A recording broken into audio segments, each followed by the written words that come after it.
Doon pa sa computer mo, mabilisan na lamang po. Nabanggit po ba ang Speaker Romualdez doon at sa kasaldi ko? Kung Zaldi ba meron? Kung saldi sa computer mo. Wala pong nabanggit Opo. doon na Speaker Romualdez. Wala po, Your Honor. Uso po yung bilihan ng budget sa Congress.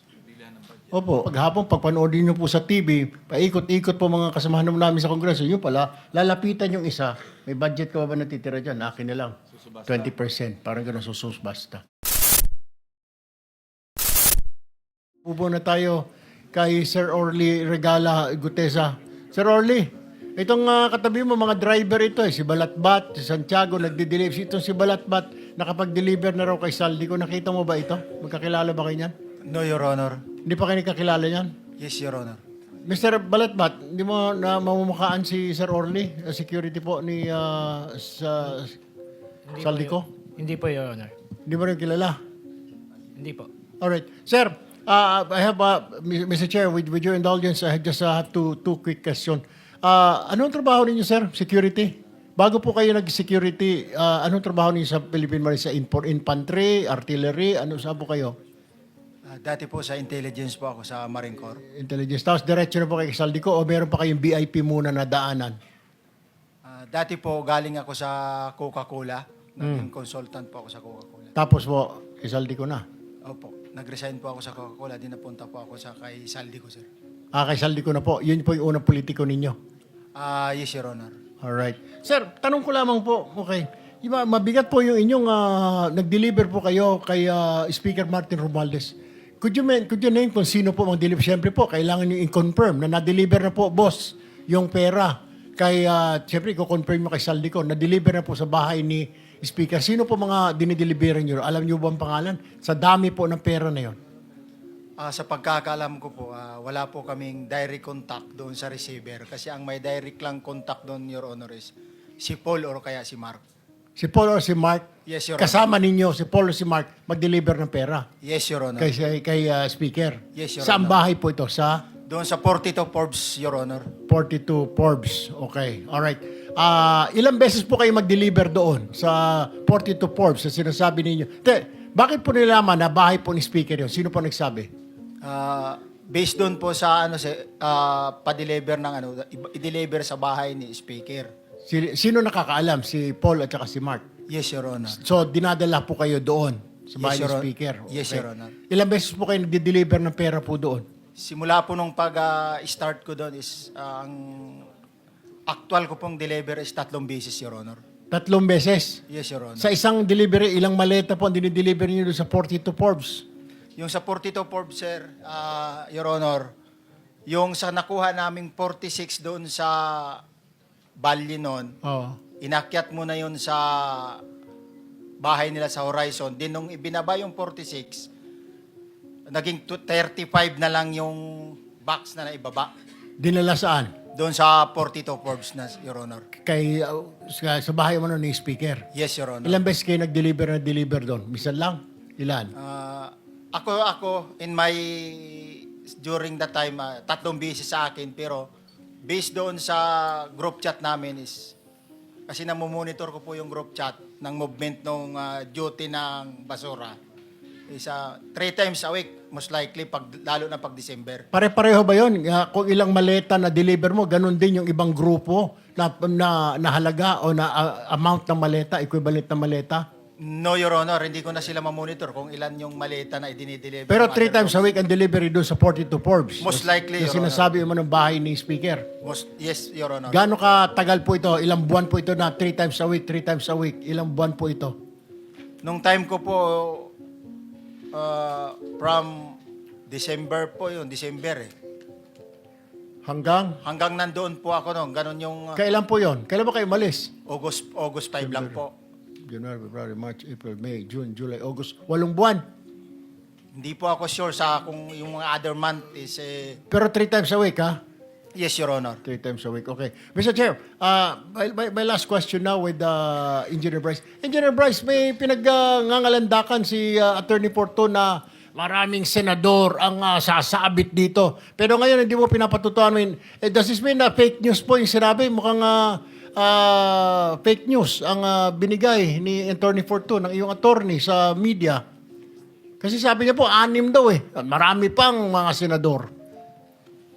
Misunderstanding po yun, Your Honor, kasi dun nga po sa computer ko, congressman po yun nandun. Congressman, hindi senador. Opo, Your So, Honor. sinasabi mo ngayon, hindi naman yung 6 na puro mga senador yon. Hindi po totoo, Your So, Honor. fake news po yon. Kaya mag-usap po kayong attorney, mamaya po ako mag-usap kayo. Sabi Yes, mo, ayusin yes po. po kasi hindi po maganda tignan at hindi rin maganda pakinggan na 6. Ang mga tao ngayon nagtatanong, sino ba yung 6 na yan? Sino ba yung mga kulang pa na yan? And I think that is unfair. Can you please inform your lawyer? Ano po? Nalinawin niya po kung congressman, di congressman po. Ano po?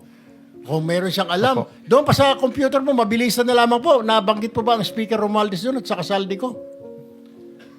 Kung Zaldi po meron. Kung saldi sa computer mo. Wala pong nabanggit doon na Speaker Romualdez. Wala po, Your Honor. Mr. Chair, that's all for now. I'll reserve some of my questions later. Thank Yeah, you, Senate Mr. President Chairman. Chico. Mr. Chairman, just one question to Mr. Gutesa.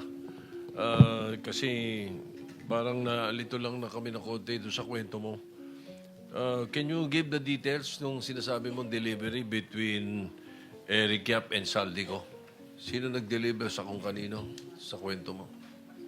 Nung part of December, sir, ng 2024, doon ko po na aktuhan si Congressman Yap na siya mismo ang nag-deliver doon sa Bali Verde 6 ng 46 na maleta na naglalaman ng yung level kasi ng maleta may nakalagay na post 8, may nakasulat na 48 siya eh. Pagkatapos nung binuhat na namin yung maleta na yon, inilagay doon sa bahay, binubuksan ni Paul yun, saka binibilang. Kaya Teka. na-notice ko na, Okay. Sabi mo galing kay Eric Yap yes, Your Honor. from one congressman to another. Saan nyo kinuha kay Eric Yap yung 46 na baleta? Dineliver lang niya po, kita lang po kami doon sa sa Bali Verde 6. Dinala niya lang yung mga maleta na yun doon sa Bali Verde 6 during the time. Tapos kayo ang nag-deliver sa... Nung inilipat po namin sa sakyan, dinala na namin sa Horizon yung mga maleta na yun. Yun yung 46 na sinasabi mo. Yes, Your Honor. Okay, thank you. Mr. Chair, I just want to make addition, yung mga clarification po na gano'n. Kasi po sa Kongreso, siguro alam din po ito ni ni Senator Dante Marcoleta, magkasama po kami. Uso po yung bilihan ng budget sa Congress. Opo, the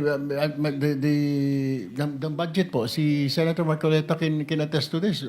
Kaya po minsan paghapon, pagpanoodin nyo po sa TV, paikot-ikot po mga kasamahan namin sa Kongreso, yun pala, lalapitan yung isa, may budget ka ba natitira dyan? Akin na lang, 20%, parang gano'n basta. Yun po ang pagkakaalam ko, Mr. Chair. Thank you for the education. Hindi Mr. namin Chairman. alam sa Senate yun. Point of information. Point of information. Yes, sir. Intervention lang, intervention. Yes. Just information. Mr. Orly, bakit kasi yung na-highlight mo yung 48 lang? Sabi mo naman, halos 3 beses sa isang linggo, meron delivery. Bakit yun lamang alleged delivery ni Rep. Yap ang parang yun ang natandaan mo? Kasi yung po, Your Honor, yung kauna-unahan na nung mag-duty ako sa basura, yun ang kauna-unahan talaga na naaktuhan ko talaga. Ibig sabihin, unang duty ko, yun talaga yung bumungad sa akin, Your Honor. Pero marami kayo, may backup, kung may advance party ka mo. Ilan ba kayong, sabi mo galing ka sa Marines, ilan ba kayo talaga yung nagsisilbi kay Rep. Saldico? Yung total ko parang nasa 90 plus eh. So, kung 90 plus, meron ka bang natatandaan ng mga kasama mo? Mabilis lang, para makita natin na talagang nagsasabi ka na totoo. Sino-sino yung kakilala mo sa Marines? Sa Maris, mayroon. Sila Jubit Bunagan, Sige. Mark Bunagan, Alan Colisio. Maliban sa Marines, meron di bang ibang serbisyo? Halimbawa, Mayroon din. police meron? Mayroong pulis, 6 na galing sa PSPG. Kung sakasakali, merong nakakarinig sa mga kasama mo at sasabihin nila, mali naman ang sinasabi mo, tumarap sila rito. Kaya mo ba silang harapin? Yes, sir. Salamat po, Mr. Chair. Senator Pangilinan. Yes, yung Eric Yap ba na congressman, yun yung dating chairman ng Appropriations Committee? Tama ba? Wala po akong knowledge regarding sa kanya. Basta Yes, Eric but Yap lang po well, yun. for the record, Eric Yap used to be chairperson of the Appropriations Committee in the House. Point of information. Thank you.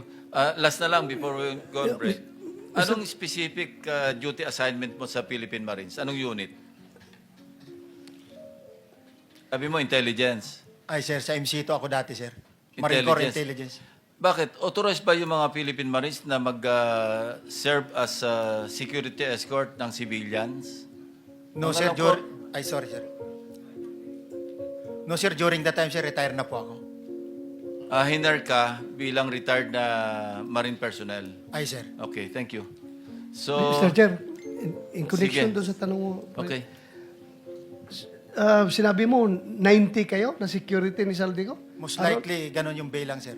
90? Ay, sir. 90? Ay, sir. Isang kumpanya na yan ng Marines kung tutusin.